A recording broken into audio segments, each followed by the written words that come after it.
Welcome! In this video, we're going to walk you through how to successfully complete your timesheet in the Skedulo mobile app. I'd also like to note we're using an iPhone for today's example, but the process in an Android phone is virtually the same. Let's assume that you've already gone in your mobile app yesterday and accepted the job. Now it's the next day, the day of your job.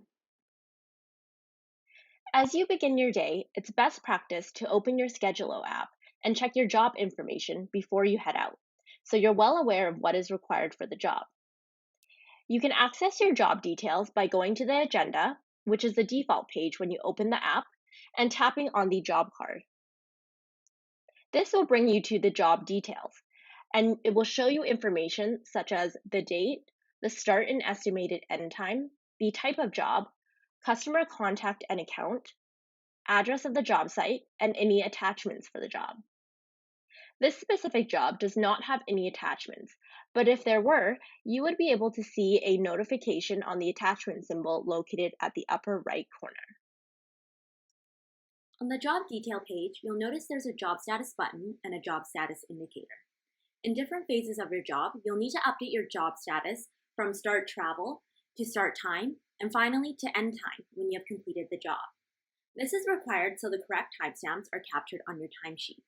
There are two time fields in the timesheet that are automatically populated based on when you update your start and end time via the app. The in progress field is the start time, and the completed field is the end time. This is why it's extremely important for you to be updating your job statuses throughout the day. Back to our example. I'm about to head out to the job site, so I'll tap on the job status button to update the job status to en route. You'll see these options have popped up on the screen where you can use your maps to navigate to the job site. You can choose one of these options, or you can choose to skip the navigation.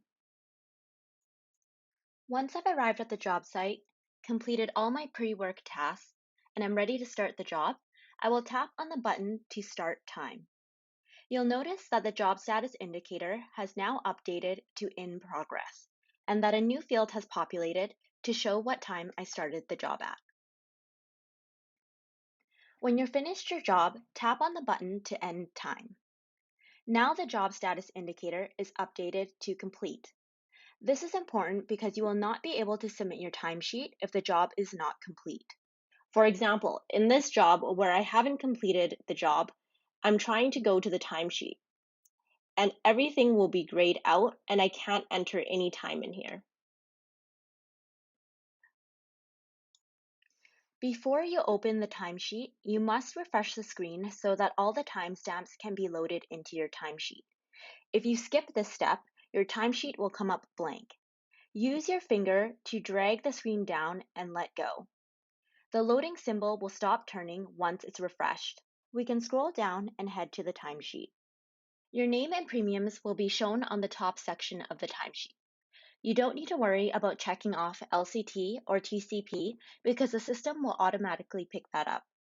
You cannot edit the top portion information, so if you see an error with your premiums, please contact dispatch so they can make the correction on the back end.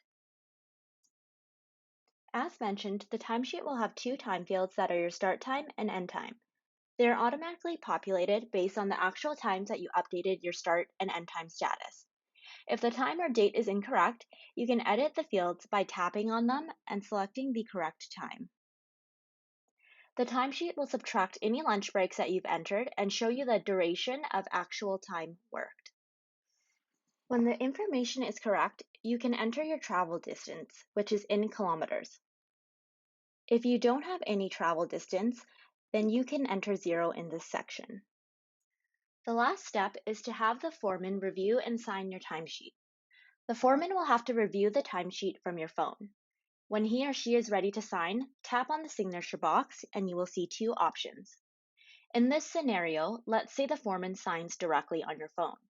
When you tap the first option, it will bring you to a signature box where the foreman will need to use his or her finger to sign.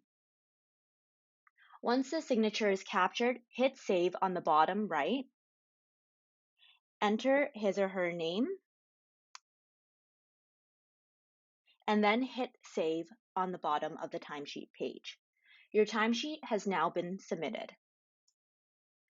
If you choose the second signature option, known as contactless signature, Skedulo will send a text message to the customer contact listed on the job and prompt them to follow a link to capture their signature on their own device. If you choose contactless signature, you cannot change the phone number of where it sends to. So it's very important that you verify the foreman's information is correct before selecting this option, or the request may be sent to the wrong person, resulting in an unapproved timesheet. Once you choose this option, you will not be able to change it, so please make sure you're sending it to the correct person. You will receive a notification once a signature has been received. If you don't get a notification, it means the foreman has not signed your timesheet, and you'll need to contact dispatch so they can follow up with the foreman and close your timesheet to submit it. That concludes the end of this tutorial. Thank you so much for joining us, and if you require further assistance, please contact dispatch or UG Cares.